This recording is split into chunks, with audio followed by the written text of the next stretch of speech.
Assalamualaikum warahmatullahi wabarakatuh. Perkenalkan, nama saya Adila Fahrani dari kelas 10 MIPA 5. Saya akan memberikan penjelasan yang soalnya seperti berikut. Yang pertama, apa yang dimaksud dengan observasi menurut bahasa kalian? Nomor 2, sebutkan bagian strukturnya dan jelaskan. Dan nomor 3, apakah yang membedakan teks LHO dengan teks deskripsi? Jawaban untuk nomor 1. Pengamatan atau observasi adalah aktivitas terhadap suatu proses atau objek dengan maksud merasakan dan kemudian memahami pengetahuan dari sebuah fenomena. Berdasarkan pengetahuan dan gagasan yang sudah diketahui sebelumnya untuk mendapatkan informasi-informasi yang dibutuhkan untuk melanjutkan suatu penelitian. Jawaban saya untuk nomor 2 yaitu struktur teks laporan hasil observasi terdiri dari 4 bagian pokok, yakni definisi umum, definisi bagian, definisi manfaat, dan penutup. Yang pertama, definisi umum. Struktur laporan hasil observasi pertama pada versi ini adalah definisi umum. Pada bagian ini dijabarkan pembukaan yang memuat informasi umum mengenai objek yang diteliti meliputi pengertian atau definisi objek tersebut secara singkat. Selain itu juga dijelaskan apa saja latar belakang dilakukan pengamatan hingga garis besar observasi dilaksanakan. Singkatnya, definisi umum menjadi bagian pembuka sebagai gambaran terkait laporan hasil observasi secara keseluruhan. 2. Definisi bagian. Berikutnya ada definisi bagian. Pada bagian ini menjelaskan isi dan pembahasan mengenai hasil observasi yang dilakukan. Definisi bagian menjadi inti dari laporan hasil observasi yang menjelaskan ide-ide pokok pada tiap paragrafnya. Dijelaskan juga metode pengamatan kendala saat observasi hingga apa yang dihasilkan dari observasi tersebut. Tentunya semua isi pada definisi bagian harus disajikan sesuai dengan fakta yang benar-benar terjadi pada saat proses pengamatan. 3. Definisi manfaat.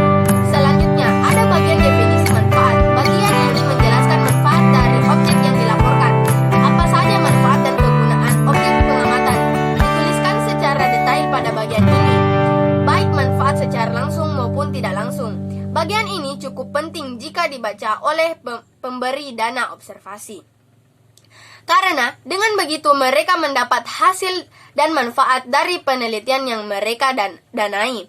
Bisa dibilang bagian ini menjadi bentuk pertanggungjawaban dari suatu pengamatan. 4. Penutup. Struktur LHO yang terakhir adalah bagian penutup. Sesuai namanya, bagian ini berfungsi untuk menutup laporan hasil observasi.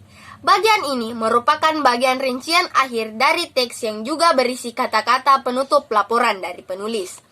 Seperti penutup pada umumnya, pada bagian ini juga menjelaskan ringkasan dan kesimpulan dari laporan yang sudah dibahas pada bagian-bagian sebelumnya.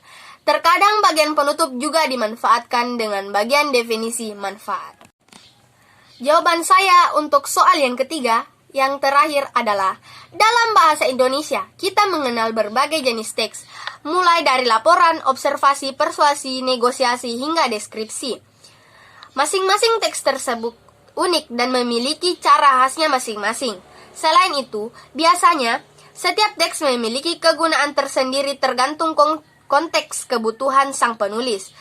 Teks laporan hasil observasi misalnya dapat diartikan sebagai teks laporan yang memuat informasi tentang klarifikasi perihal jenis suatu objek berdasarkan kriteria tertentu.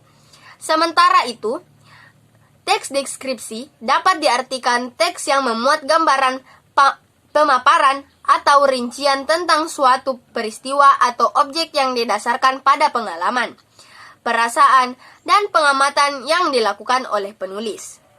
Baik teks deskripsi dan laporan hasil observasi memiliki beberapa perbedaan.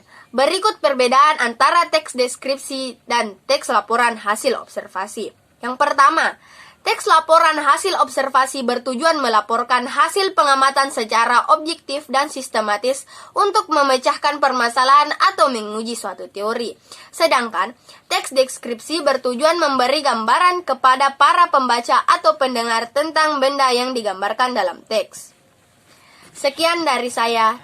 Assalamualaikum warahmatullahi wabarakatuh.